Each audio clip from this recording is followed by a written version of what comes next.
Yo, what is up, Dokkan doers? Today we are going to just go a very high level TLDR for anybody who did not get a chance to watch the producer's note.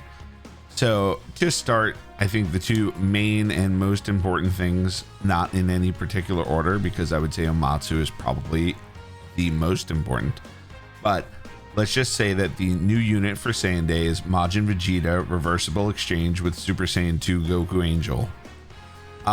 That being said, the most important news in the entire thing is basically that Omatsu over here has stepped down as lead producer and did the Bye Guys Goku. So hopefully he will be around and we will still be seeing him at events and seeing him interact with the audience and crowd and people. But that being said, I wanted to get real quick into their kits just so everybody can see. So this is the Super Saiyan 2 Goku Angel unit right here. Let's go a little bit forward. Passive skill, reversible exchange, blah, blah, blah, blah, blah. Okay, with 6 or more key spheres, we're guarding. I mean, this is obviously something that we can read, we can find on Twitter. Not really too worried about this. Yeah, other active skill. And then hold on. That was actually Goku, so we need to go get Vegeta's, which is back here. Okay. Categories, he is an extreme unit. Physical. Every category in the game.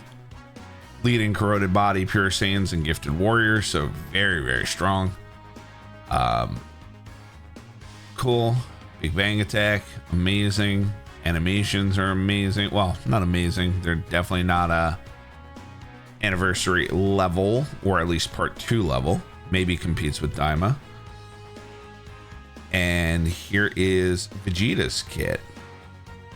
Looks like he's getting a bunch of defense, 7 or more orbs, when attacking, 18 or more 300% attack when receiving an attack from an enemy who is hit by the character's super attack, defense up 200%. So perhaps not a slot 1 unit.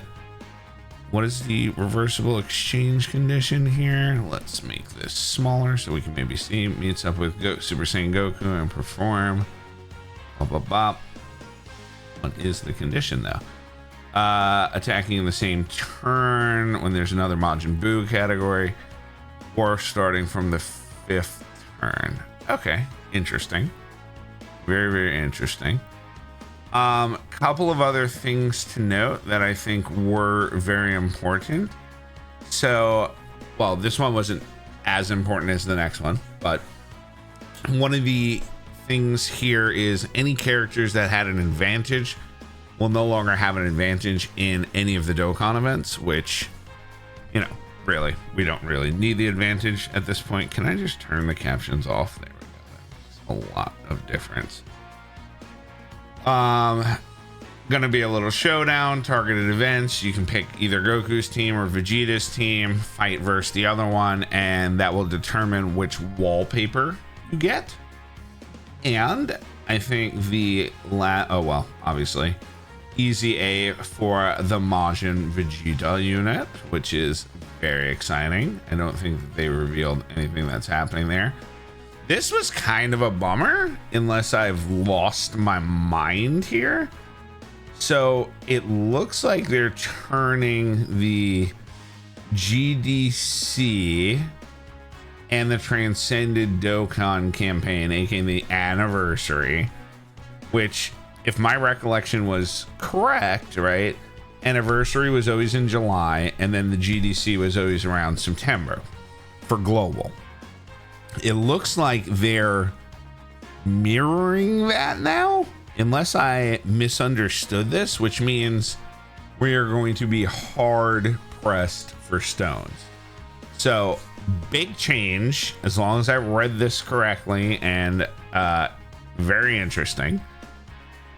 Not sure if that's counterintuitive or not. I feel like it is kind of counterintuitive.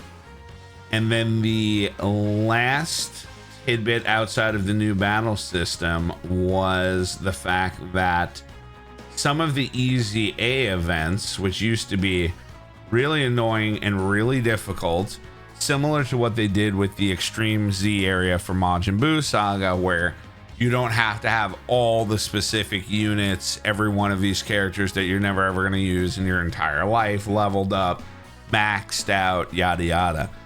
So they're going to go back. I think they said it in sometime in April. Looks like the schedule is changing, and they're going to make sure that you have the ability to get some of these very, very hard to get LR units with a much less restricted team. So once that goes into the game, take a look, see if you can get that done, right? And then lastly, the new battle system, which, you know, I'm not gonna lie to you guys, I'm not even sure if I understood 100%, but basically each character will have its own health pool. If that character dies, it doesn't really matter because you also have 2 extra characters on the team. The longer you leave a character in the game, the more damage they'll take over time, so you can like swap them out. Looks like something interesting. They're gonna have some different awards and different things going on, and this was like Geppy and everybody kind of just playing through. So I don't know, I think this is more of a wait and see like what's going on, at least for me. But I think highlight reel is our GOAT Omatsu is taking a step down, man. He's still going to be on the operations team, but who knows if we're ever going to see him again. And it really it's really upsetting. So I guess some of the rewards are these new like stickers and UR effects and what have you, and you know, some of them are cool, some of them are not. But anyway, that's the TLDR, wrapping a very long 50-minute video into as quick as I humanly and possibly can. And I hope you guys enjoy. Have a great one. Good game. And talk soon.